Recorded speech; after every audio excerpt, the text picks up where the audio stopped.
and welcome to GovTech Viewpoints. My name is Teri Takai, and I'm excited to be with you here today. And as always, I'm joined by HP's Todd Gustafson for an interesting and fun conversation.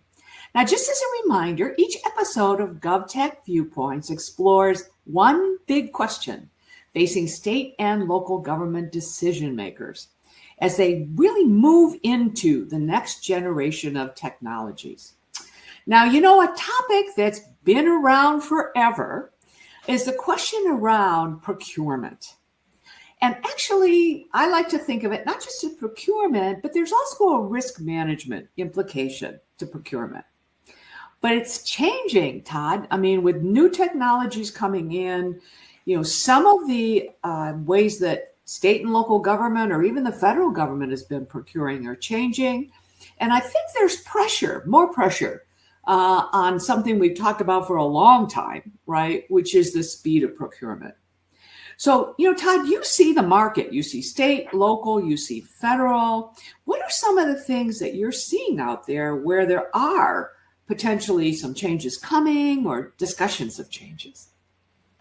Good to see you, Teri, and good to be with everyone this morning for me. Nonetheless, first, as I hear you mention this, it reflected on me that our procurement officers or our contracting officers have a really difficult job. And I think in many cases, they are a little bit unheralded with regards to their contribution to citizens and what they do.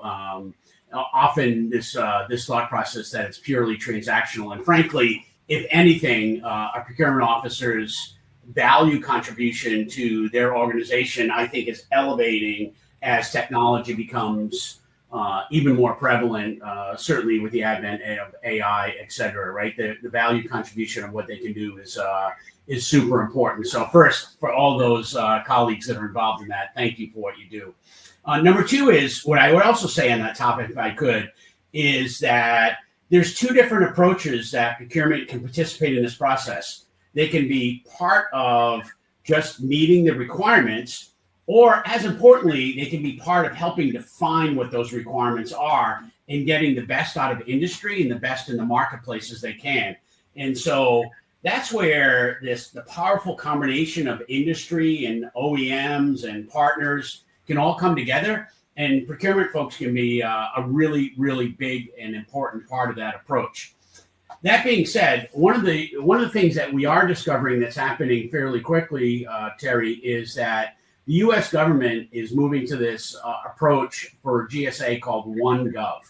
And at its core of OneGov is that in many cases, the government on their, from a contracting standpoint, would often lead in the past with small business, woman-owned business, veteran-owned business as the prime on contracts. And then behind that, they would have OEMs that would supply goods and services as appropriate within that contract.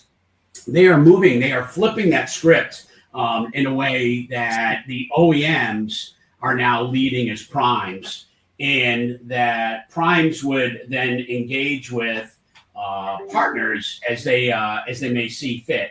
And there's a couple of different reasons for that. One is the government wants to gain greater efficiency, think cost, in what they want to do in that. And then two, they want to be closer to the OEMs, primarily from a cyber standpoint, in terms of how do they react and protect the infrastructure of the government. Either way, partners have a role to play, but there's this shifting, if you will, happening in the marketplace depending upon the administration and legislative priorities that they have that are aware. That has a lot of implications on a company like ours, and it has a lot of implications in terms of how goods and services are delivered. Todd, I love the way you opened up in terms of really thanking the procurement organizations, because a couple other factors as you were talking kind of hit me as well. I mean, first of all, with the kind of challenges of the government workforce, there's the challenges of getting qualified and trained procurement officers. But then the second thing is that we're buying more. if you will, to supplement where we're not able to do staffing from a government perspective. So not only the products, if you will, the goods, but it's also the services. And that often requires sort of a different knowledge of the actual industry. So think that's really kind of a great kind of shift that we need to acknowledge. The other thing that I think is a somewhat unused practice that I would recommend that I see as significantly beneficial to government is the RFI process. Very often, it's a product definition or solution definition that we want to, and then we move quickly to RFP with some questions. And a best practice that I've seen is using the RFI process to really tease out what might be capable. So we may have been thinking about it like this in terms of, or the government may have been thinking about it like this in terms of what they want to go do. And if they open that aperture just a little bit, they may discover, oh, there's a different way to think about our approach.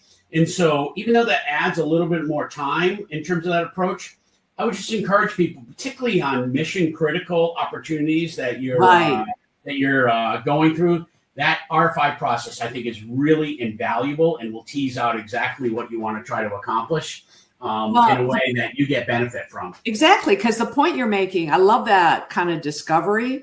And what we're hearing is that very often there's so much technology coming at governments now. They need the technology partners because they can't keep track of all the technology either. So I think to your point, it's a discovery, both in terms of what the technology can do, and then to your point, relooking at the way technology is going to support their business processes. Yeah. And the last thing I'll just mention on this topic, or at least one of the things I'll mention on this topic, is that we also see what I would say is a little bit of a shift, right? The pendulum in life kind of goes left and right. It never stays dead center, at least my experience. And the pendulum has shifted for a long time, what I call LPTA, lowest price technically acceptable, right? You have a definition, you meet it, whoever's the lowest price meets that requirement. Right. And in the emerging world of what's happening particularly from a technology standpoint, it could be risky for the recipient on that gear. And so I'm seeing that pendulum shift back towards what I would call best value. And that definition of that, by the way, is modulating in a way that the best value award is between 10 and 20% of the overall value of the RFP, right? It's not 100%. Right. And as importantly, organizations and governments need to make sure they have the right checks and balances in that process, whereby which you just don't pick the incumbent because that's the easy way to do it, right? In your approach. So I think I would challenge others to help define what best value looks like. What's the best possible thing? I live in Massachusetts, right? For the state of Massachusetts, what's the best possible outcome for our constituents aligned with getting the best possible cost, not just cost. I also think, Todd, and we're really kind of thinking out of the box here, that best value decision shouldn't just rest with the procurement organization or the receiving organization, because now there are other experts that have to, for instance, legal counsel has to think about the risk to government. How do you mitigate that risk? How do you look at that? The cybersecurity implications, particularly in the technology space. And we're rapidly also getting into needing to think about utilization of data and privacy, particularly when it comes to individuals. So it's almost like now the procurement officer needs a group to really evaluate the kind of criteria for best value. I would totally agree with you. And I would add on to that, if you will, that I'm a question asker. That's that's who I am, right? And I think when you think about procurement and the leadership opportunity that they have, is that go out beyond your current ecosystem, if you will, and start asking questions. In a simple one that I've seen be very effective is if you were in my role as a procurement officer, what would you do? Right? Ask that open-ended question. You may discover that you get some feedback that might be really valuable for outcomes for what you do. Right. And versus just kind of sticking on this path of cut and paste from 2 years ago and putting it out in the marketplace. Yeah. One of the areas, Todd, that we're seeing some differences, particularly at the state level, is several states, in order to try to help with the procurement process, and Texas has done a fabulous job with this, of laying out contracts, going through all of the necessary steps, for instance, around best value and risk mitigation and so on, so that agencies, and in many cases, some states are opening these up to local governments, can buy. But then we're seeing other states where there's still nervousness about that, still some challenges. Is that something that you're seeing out there?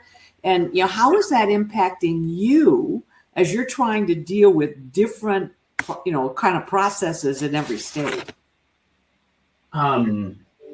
What I would say is mileage varies all over the place, right? We have 50 beautiful states. Everyone has a difference of opinion. But what I would say is states are going to get their best value when they can think about, as an example, if we think about what the state of New York does with their ag buy, as an example, they think about this more in a very holistic, they've got 400 plus municipalities that can leverage that. Think about the power, the cost savings, the cyber approach that you might get from a consolidated approach, and the speed at which you can make decisions and the speed at which you can execute. So I would just say, I'm not sure there's an exactly right way, but what I would say is there is a benefit to consolidation. Yeah. How about innovation? Because one of the things that that procurement organizations are also saying is, I need to take advantage. Now, it's not just technology, but, we were talking about best value, some innovative approaches. Anything you're seeing out there or anything that you're thinking from your perspective, sitting across the table, which should be areas that we explore, some really different ways of thinking or processes. Yeah, well, two things is I've learned and matured over the years that chasing the shiny object is not always the best thing. And so I encourage people not to be allured by the shiny object, because I've been trapped, and I think we all have in life, on thinking this shiny object is the right decision. And then 6 months later we go, oh boy, I wish I had paused for that amount of time. The other thing that I just tell you a little tip that I do with Microsoft Copilot is I ask it questions all the time. I'm thinking about doing this. What would be 2 or 3 different ways of thinking about this approach? Yeah. And it is amazing, right? Using just simple power of AI in terms of questions and inferences, what you may get out of it. So if you're not using tools like GPT, Gemini, or Copilot, they can be really powerful enablers for the role that you have. And I use it. I would tell you I use it at least a dozen times a day to test things. I do too, Todd. And one of the things I'm learning is I'm learning how to ask the questions so that I get better sort of responses that are more pointed at what I want to do. And I find that's really interesting. And one of the things I am hearing is that procurement organizations are using it not obviously to do a review, but the massive amounts of data that they get, being able to actually parse through that and look at what they're getting in.